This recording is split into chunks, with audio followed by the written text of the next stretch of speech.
the worst tablets ever. It's so unintuitive in every imaginable possible way. Yeah.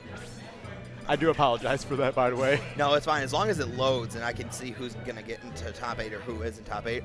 Look at Waddle making top 8. He complained so much, like, oh, I'm so bad you overseeded me. And then he came over here. I'm just like, there was nothing wrong. What? That's all I would say. Like, Waddle's like, or you overseeded me, my dude. I appreciate the gesture, but I was way too overseeded. And I'm like, should I just swap you and Goma as the 7 and 10 then? He's like, well, maybe. It wouldn't have looked like an upset.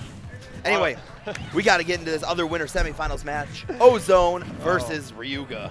What's up, everybody? I didn't even get a chance to introduce myself. No, you did not. This division, it's been a hot minute since I've sat on this couch, to say the least. Likewise. But we're here, though, and it's Ozone and Ryuga, man. And, wow, we've seen this matchup quite a few times in the recent weeks, eh? Yeah, Ryuga has been kind of like hitting up all the major weeklies, primarily Smashfield. And Ozone, in preparation for CEO and post-CEO, he's been coming out a lot more. Yeah. I mean, it's also end of the season, so these PR players are looking to beat down on the guys who are trying to claw their way up to the top. Got the feeling a little bit. I was just watching these two play not even a week ago at Smashfield, and Ryuga taking a close set, but Ryuga off to a hot start in this one once again. Yeah, that back air seals the deal. Such a strong move, such a good potent kill move because of it just being a decent spacing move, and it's relatively quick. So if you are caught sleeping, it'll hit you. But Ozone has some answers of himself as he's kind of just catching Ryuga's attempts to get back on stage time and time again. But finally, Ryuga has some space to breathe of his own, and he's racking up the damage. Tries to get him with the pin out of the Dragon Fang, but doesn't connect. Nope, but that rage that he's got building up on him right now, this is one of the double-edged swords about, I guess, Duck Hunt as a character. He can rack up good damage, but it's so hard for him to get that kill. So as he racks up the damage, he's getting hurt more due to that character having rage.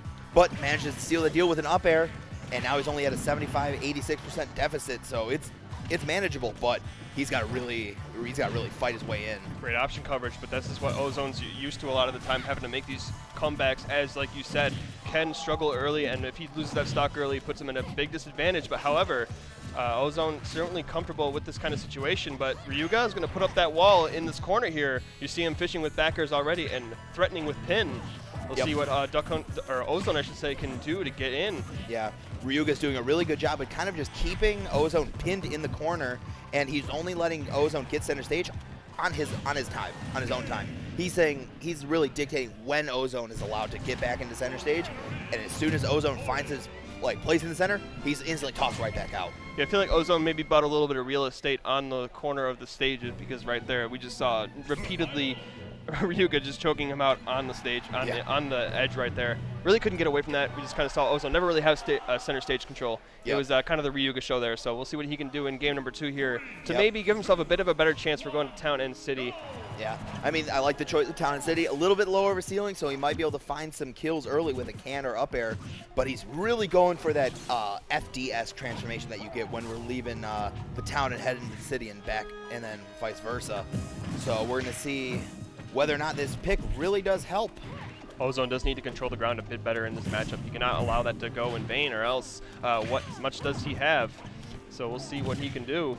But, all right, Ozone a bit off to a better, more comfortable start. Now he's kind of finding the setups he needs. Off to a bit of a percent lead now. He can hang back a little bit more comfortable as you see him just putting up this wall, and Ryuga struggling so hard to find his way in right now. Yeah, I really like the basically the can gunman game that Ozone's got going on right now. He's being mobile, but it's just like he's finding so much residence on this right side that it just is working for him. Corrin cannot find her way in. Corrin is so slow that normally the style to beat Corrin is to just straight up out camper. And we're seeing Ozone, that campy play style that is inherent with Duck Hunt, coming into full circle here, and he's doing wonders. Total change from game 1. Yeah, it kind of has Ryuga not knowing where to go right now, trying to evade all of these projectiles. They're just in the air, and there's, ooh, I like how he tried to kind of snipe him with the back air there.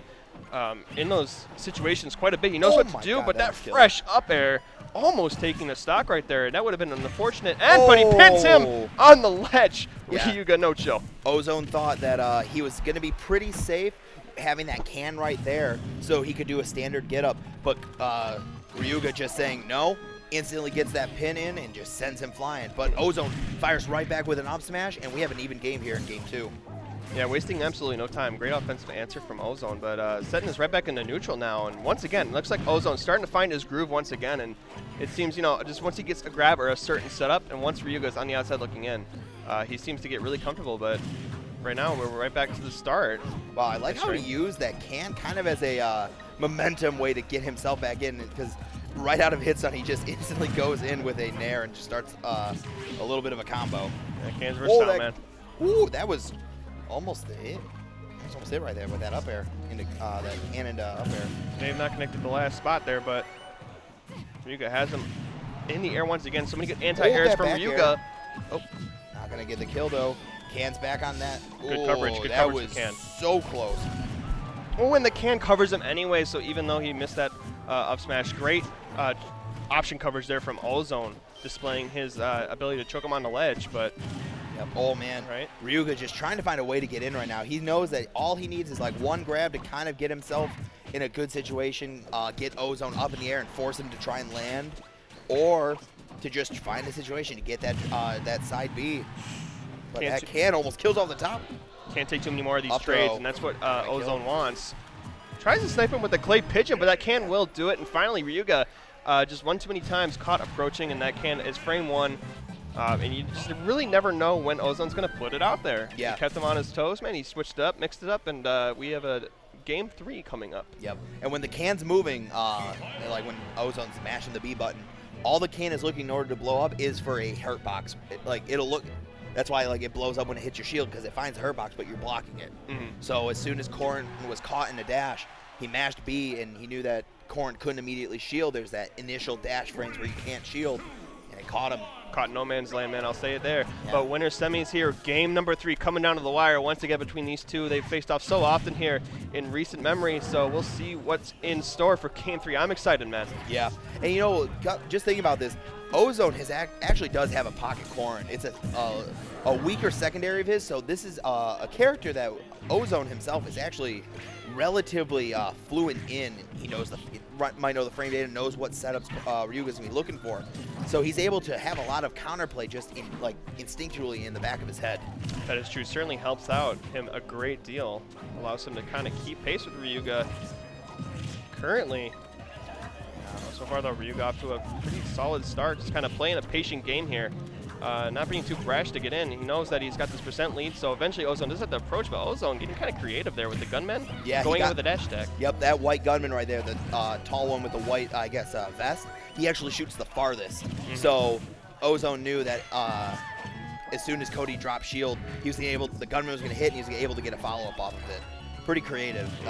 Oh, but that back air caught on with a little ounce of sleep DI. Yeah, he's caught releasing the Can, which was just enough to catch the trade. And, you know, you got the better end of that. Yeah, you know that he was not DIing at all, so you kind of just tell from the way that he was sent, sleeping on it. No DI, the equator almost. Town Sleep does not help that fact either. No, not at all. Especially on that right side where it's a little bit smaller. All right, now Ryuga's kind of turning up the heat on Ozone, knowing that he's under all the pressure in the world, being overlapped just about, very close to it. Grabs him right out of that pin. Yeah, right before the kick the kick starts coming out, able to grab it. But that down throw puts him into a juggle situation. How is he going to land? Nice air dodge. Lands with a clay pigeon just to force Ryuga into a defensive option to let him breathe just a little bit.